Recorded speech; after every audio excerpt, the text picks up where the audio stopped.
Bonjour tout le monde, bienvenue sur ma chaîne Immobilier 101 avec Christopher Salador, où je partage avec vous trucs, astuces et stratégies gagnantes en immobilier.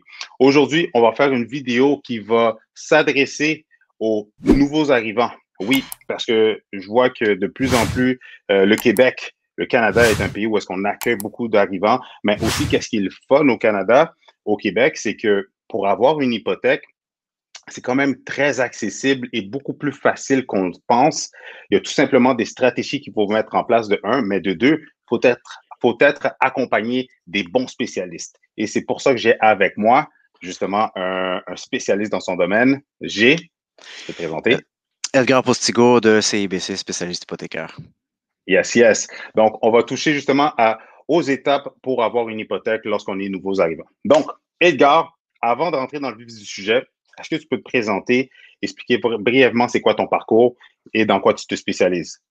Oui, bien sûr. Donc, tout d'abord, Chris, merci beaucoup de l'invitation. Donc, moi, mon nom, c'est Edgar Postigo. Je suis dans le domaine hypothécaire, dans le domaine immobilier depuis, je te dirais, depuis les 3 dernières années, euh, autant comme spécialiste et investisseur immobilier moi-même. Mhm. Petit joueur, par contre. Donc, voilà, c'est ça. Donc, et puis, dans le domaine bancaire depuis les 6 dernières années. Donc, j'ai pas mal d'expérience au niveau crédit, ou même aussi au niveau placement aussi. Donc, puisque j'en faisais dans le passé. Et puis, voilà, me voici. Nice. Puis, t'es quelle nationalité? Donc, moi, je suis né ici, mais mes parents viennent de la Bolivie, donc on parle espagnol à la maison. Voilà, donc oui, je suis né ici, mais bon, à l'école, c'était en français, c'est sûr, mais bon, à la maison, c'était en espagnol. Donc, ouais, voilà. Ben, ça tombe bien, moi aussi, je suis né ici d'origine haïtienne. Et, OK. tu sais, mes deux parents sont haïtiens parce que je le précise parce que beaucoup de personnes pensent que je suis latino ou quoi que ce soit, mais non, purement haïtien. Mais comme toi, tu sais, je pense que tu vas être d'accord avec moi, tu sais, nos parents, quand ils sont arrivés ici, ils étaient très limités en termes de ressources et de connaissances. Tu sais, ils sont arrivés souvent avec pas grand-chose dans leur poche, puis travailler dans des manufactures avec l'ancienne mentalité de, tu sais, faut aller à l'école, avoir une bonne job, apporter du pain sur la table, s'acheter une Mm. maison, ça, c'était le succès. Ouais, c'est vrai. Mais, puis nous, ben, on a pris de ça, puis là, nous, on veut amener ça à 10 niveaux plus haut. Donc, Mm. pour tout le monde qui nous écoute, c'est là qu'on va parler justement d'hypothèque, comment qu'on peut utiliser l'immobilier comme effet de levier pour se propulser justement vers l'investissement. Donc, euh, pour rentrer dans le vif du sujet des hypothèques, de tout ce qui est immobilier, OK? On va rentrer dans le vif du sujet. Selon toi, c'est quoi les stratégies, les tactiques pour justement avoir un bon score de crédit lorsqu'on est nouvel arrivant au Québec? Bon, ben c'est ça. La première des choses que le nouveau arrivant doit faire dès qu'il arrive au pays, la première des choses, prends un rendez-vous avec la banque. Peu importe quelle banque, OK? Comme je suis avec CIBC, oui, c'est vrai, mais le nouveau arrivant, ce qu'il doit avoir, c'est une carte de crédit. Dès la première journée, il doit en avoir une. Je sais qu'il y a plusieurs, pas toutes les banques, mais presque la totalité des banques offrent les cartes de crédit, même pour les nouveaux arrivants. Puis quand je dis nouveau arrivant, on parle vraiment de ces nouveaux arrivants, peut-être résidents temporaires. Je sais que les résidents temporaires, eux autres, avec le demandeur d'asile qu'on appelle, ont des fois de la difficulté à obtenir des cartes de crédit avec certaines compagnies, avec certaines banques, mais honnêtement, majorité des banques vont l'offrir sans problème. Donc, et puis l'autre chose par rapport à ça, par rapport aux cartes de crédit, très important, il faut que ce soit une carte de crédit avec une banque. Donc, pas Capital One. Capital One, malheureusement, c'est pas très. Je sais que c'est Costco. Les gens vont me dire, ah, mais c'est Costco. Oui, c'est vrai, mais par contre, tu sais, ils ont la réputation. La Capital One ont la réputation de comme, ah, OK, tu fais affaire avec Capital One parce que tu es en train de bâtir ton crédit, tu as fait faillite il y a peut-être 1 an ou quoi que ce soit. Fait que c'est pas une carte de crédit qui est qui a beaucoup de Qui est qualité, bien coté. qui est bien cotée, si on peut dire exactement, tu sais. Donc, dans OK. le fond, voilà, c'est ça. Tu prends une carte de crédit avec une banque. Et par la suite, ce que tu fais, c'est tu la gères bien. Puis là, quand je dis gère bien, c'est vraiment, tu sais, paye ton essence, fais ton épicerie, mais rembourse ça tout de suite après à chaque semaine s'il faut. Comme ça va augmenter ton score de crédit. Donc, déjà là, en partant, ils n'ont pas d'historique de crédit au pays. Donc, si on leur donne une carte de crédit, c'est déjà un plus. L'autre chose que je vous dirais, dans le fond, que ça peut aider, c'est sûr que tu sais, un crédit, c'est pas seulement la carte de crédit. C'est aussi, tu sais, il faut que tu le travailles. Donc, tu l'utilises la carte de crédit, puis en même temps, peut-être que t'as pris une voiture. Puis la voiture, veut pas, tu sais, ça va être, oui, c'est vrai que la voiture, ça va t'affecter sur le montant d'emprunt que tu vas aller chercher. Par contre, pour un nouveau arrivant, c'est bon à voir ça dans le sens qu'ils vont voir comme, ah, parce que par la suite, la banque va regarder comme, ah, tu sais, s'il y a juste une carte de crédit, le nouveau arrivant, il va dire, ben, il n'y a pas beaucoup d'expérience. Ouais, d'expérience de crédit. Je dis, ouais, mais s'il y a une voiture en plus, un paiement, on va voir qu'il n'y a jamais eu de retard. On va dire, ah, OK, c'est ça, OK, j'ai plus confiance à ça. Tu sais, ils vont dire, OK, j'ai Hmm. plus confiance à ça, je préfère lui prêter à lui qu'à l'autre. Par contre, même l'autre personne qui, on va dire, qu'il y a juste une carte de crédit, puis ça fait 2, 3 ans qu'il est au pays, puis il est prêt à acheter, il y a effectivement des stratégies pour qu'il puisse aller à acheter sa maison. Il y a des stratégies pour que je puisse convaincre la banque et l'assureur, comme quoi de lui prêter l'argent. Tu sais, oui, c'est vrai qu'il y a juste une carte de crédit, mais par contre, tu sais, le gars, il y a un câble, il y a l'Internet sur son cellulaire, il y a le Rogers, il fait affaire à Rogers, Mhm. Vidéotron, fait on va apporter toutes les factures, les preuves comme quoi qu'il a toujours payé. Puis même l'autre chose qui vient aider aussi, c'est on demande des fois au propriétaire du logement où il habite, puis dire, peux-tu faire une lettre comme quoi qu'il a toujours payé à temps son paiement de logement depuis qu'il est ici. Hmm. Puis, bien sûr, à l'aide des preuves du relevé bancaire du monsieur, de mon client, qui va me démontrer qu'à chaque mois, il a toujours payé son 900 $ à chaque mois pour son loyer. Il n'y a jamais eu de retard. Puis à ce moment-là, et ça, justement, c'est les stratégies pour qu'on puisse convaincre les assureurs et la banque aussi pour qu'on puisse lui prêter l'argent. Puis l'autre petit truc que je dirais aussi pour les nouveaux arrivants, puis ça, c'est pas en lien avec le crédit, mais il faut laisser les habitudes financières qu'on avait en arrière. Ceux qu'on avait dans le pays en avant, là, dans l'arrière, là, faut le laisser en arrière. Tu sais, comme garder l'argent en cash, tu sais, le liquide, ça nous aide pas beaucoup. Dis-moi, toi, parce que je sais que c'est une coutume dans la culture haïtienne et aussi en Afrique, mais je sais qu'en Haïti, je pense qu'on m'a dit, ça s'appelle le solde. Je sais pas si ça dit quelque Oui. chose. Non? Tu sais, Ben, quand tu sais, ben, très, Ouais, ben très rapidement, tu vois, même en Haïti, ils font pas confiance aux banques. Beaucoup de pays en dehors du Québec, ils font pas confiance aux banques. Fait que, comme tu disais, les gens vont avoir la tendance de garder l'argent en dessous de leur matelas ou je sais pas trop dans un coffre ou whatever. Ici, ben comme tu viens de le dire, c'est à ne pas faire. Donc, laisser les anciennes habitudes. Mais oui, les Haïtiens, c'est une tendance, je pourrais dire ça comme ça, de avoir un solde où est-ce qu'ils se mettent un groupe de personnes ensemble ouais. et à chaque mois, tout le groupe met X montant ensemble, puis à chaque mois, c'est une personne dans le groupe qui touche ce montant-là. Si je me trompe pas, j'ai jamais participé, là, fait que ça se peut, je me trompe, Ah, mais ok, ok, si je me ok. trompe pas, c'est une fois par mois, euh, C'est c'est autour de chacun son quelqu'un. tour, ouais, qui reçoit toute la somme de tout le monde additionné ensemble. Fait que oui, il y a beaucoup de monde qui roule là-dedans. Il y en a même qui sont dans deux, trois soldes en même temps, là. C'est fou, là. Mais c'est fou, justement, puis j'en parlais. Des fois, tu sais, j'avais un client, il me dit OK, Edgar, je dis OK, mais question, tu as une dette ici. Ah, mais ça, c'est dans 3 semaines, je le paye. Je dis ah ouais, au complet, c'est un gros montant. Je dis ouais, parce que je vais recevoir 60 000. D'où ça? Tu sais, c'est-tu dans ton compte? C'est-tu un don? Non, mais tu sais, je vais recevoir l'argent. Tu sais, chez nous, on fait le solde. Je dis, ah oui, je sais c'est quoi. Ah, tu sais c'est quoi? Oui, je sais c'est quoi. Puis, je suis comme, mais monsieur, oh mon Dieu, c'est de l'argent cash. Il me dit oui. Aïe, aïe, aïe, aïe, aïe. Ça marche pas trop, tu sais. Tu sais, c'est sûr, pour baisser les dettes, ça, c'est le fun, mais en même temps, tu sais, c'est un peu compliqué. Effectivement, comme exemple, mes parents, souvent, c'était ça la mentalité. Mon père, comme, il dit, ah, moi, là, je travaille 40 heures. Il me dit, fiston, moi, je travaille 40 heures, puis le overtime, là, je le prends cash. Je dis, oui, mais pas, puis après, comment, qu'est-ce que tu vas déclarer? Non, non, non, je le prends cash. Ah, man, ah, man.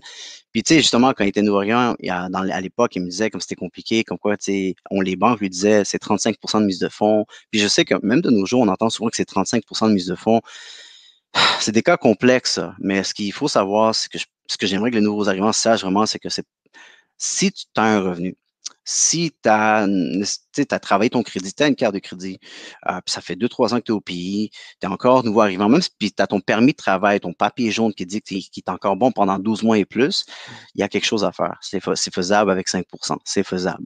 Donc, ça vaut la Nice. peine de présenter le dossier à la banque, puis de travailler sur le dossier, puis voir qu'est-ce qu'on peut faire et tout et tout. Super. Mais justement, par rapport, ben, tu travailles pour les banques, détrompe-moi si je me trompe, mais contrairement justement à des pays comme Haïti, contrairement à d'autres pays, le Québec, au Canada, justement, il faut laisser des traces. Il faut, Mm. tu sais, faut laisser des traces, faut montrer à la banque, faut être en mesure de démontrer qu'on est discipliné financièrement, que quand on reçoit de l'argent, la banque va voir les preuves de revenus, va voir que l'argent rentre dans ton compte, il va voir que tu es capable d'accumuler de l'argent, parce que c'est tout ça qu'ils vont comptabiliser ensemble pour démontrer à la banque que, OK, oui, tu es solvable, tu es un bon payeur, puis tu es mature financièrement pour pouvoir gérer une hypothèque. Qu'est-ce qui m'amène au deuxième point? Justement, tu es en train de le dire, les mises de fonds. La mise de fonds minimum jusqu'au maximum. Explique-nous ça, décortique ça pour les nouveaux arrivants. Ouais, mais au fond, tu sais, on entend souvent dire que c'est 5 de mise de fonds. C'est vrai, effectivement, on a besoin. Tu as 5 de mise de fonds, puis tu peux aller de l'avant. Par contre, les banques, là, en fait, la banque, dans mon cas, c'est la banque CIBC aussi. La banque, ce qu'ils demande, c'est avoir les les frais de clôture, donc le 1,5 donc du prix d'achat. Fait qu'en réalité, économiser 6,5 du montant que vous désirez acheter. Donc, c'est le 6,5 que vous devez aller chercher pour vous. Maintenant, c'est sûr que exemple, tu sais, ça se peut que le client veut juste, il se dit, ah, ben, je vais mettre 10% dans ce cas. Si j'ai assez d'argent, je vais mettre 10%. Ça, il n'y a pas de problème. Mais peu importe que ce soit 10% ou 5%, tu vas rester assuré. Donc, tu sais, dès que tu mets moins de 20% de mise de fonds, ton prêt il est assuré. Fait que la banque est prête à t'accepter, mais il faut aller convaincre l'assureur. Fait que, mon travail, il faut que je convainque la banque, puis il faut que je convainque l'assureur. C'est sûr que si le client est capable de mettre 20%, ben, la job est un petit peu plus facile parce que là, on doit juste convaincre la banque. Donc, là, la plupart du temps, si les gens préfèrent acheter avec moins de 20%, donc ils veulent mettre moins de 20%, il n'y a pas de problème. Mais là, imagine-toi, c'est un nouveau arrivant, ça fait 2-3 ans, demandeur d'asile, permis de travail, carte de crédit seulement. Fait que, il faut travailler le dossier. Il faut vraiment démontrer comme quoi que ça vaut la peine. Le gars, c'est un bon payeur, stabilité d'emploi, bon score de crédit, il n'y a jamais eu de retard. C'est un petit peu plus difficile. Mais effectivement, comme je te dis, il y a des stratégies, on peut le faire. Puis voilà, dans le fond, comme je te dis, la mise de fonds minimum, c'est 5. Fait à t'entendre parler, quelqu'un qui aurait beaucoup quand même les moyens, c'est plus facile pour un nouveau arrivant ou détrompe-moi si je me trompe. Les programmes pour nouveaux arrivants, c'est-tu avec 5% ou 20% de mise de fonds? Non, c'est 5%. Le programme, c'est avec le 5%. Okay. Donc, on peut aller avec le 5% sans problème aussi. Puis, tu as mentionné quelque chose juste pour les gens qui ne le savent pas. Tu parles de banque, mais c'est qui l'assureur? C'est qui les assureurs?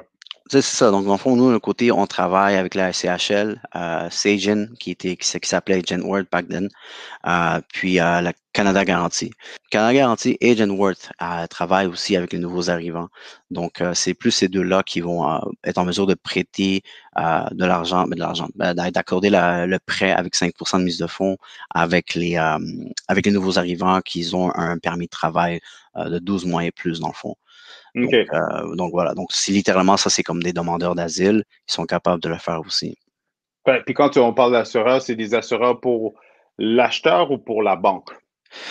C'est pour la banque. Tu sais, dans le fond, exemple, comment la manière que je peux expliquer ça, c'est, tu sais, pour acheter une maison, la banque est prête à te prêter l'argent. Par contre, ils se disent, il y a un niveau de risque, je vais prendre on va faire affaire avec une compagnie d'assurance, SCHL, Genworth ou Sagen, Canada Garantie.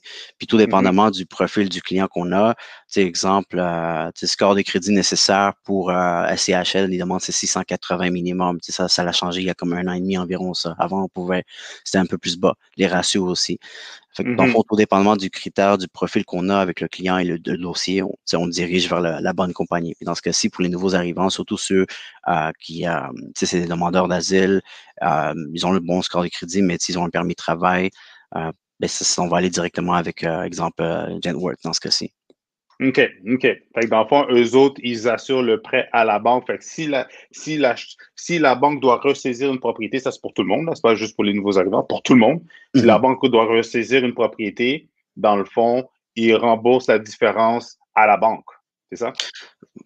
Tu parles de l'assurance, c'est ça? Oui, l'assureur, quand on parle d'assureur, juste pour que les gens puissent bien comprendre, parce qu'il y a la banque, l'institution financière qui vous finance, puis l'assureur, dans le fond, c'est la prime que les acheteurs payent, mais que si jamais l'acheteur est en défaut de paiement et que la banque doit saisir la propriété et revendre la propriété, puis il y a une différence de perte pour la banque, l'assureur vient compenser la différence. Voilà, c'est ça, ouais.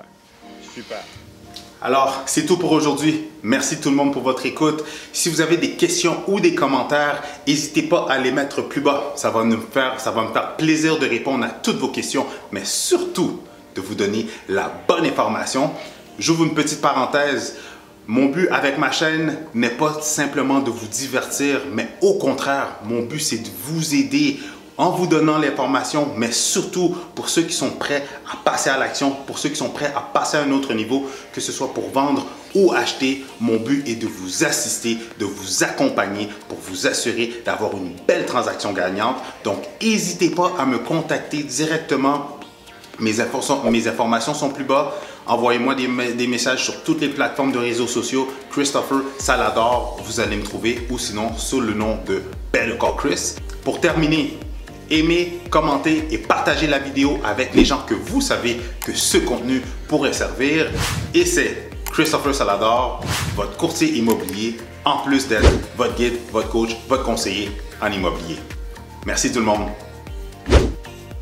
Et pendant qu'on y est, juste avant de passer à autre chose, j'ai cette vidéo-là et cette vidéo-là qui pourrait être vraiment intéressante pour vous aider à vous structurer ou à planifier votre prochaine transaction. Alors, je vous recommande fortement d'aller écouter soit celle-là ou peut-être même celle-là.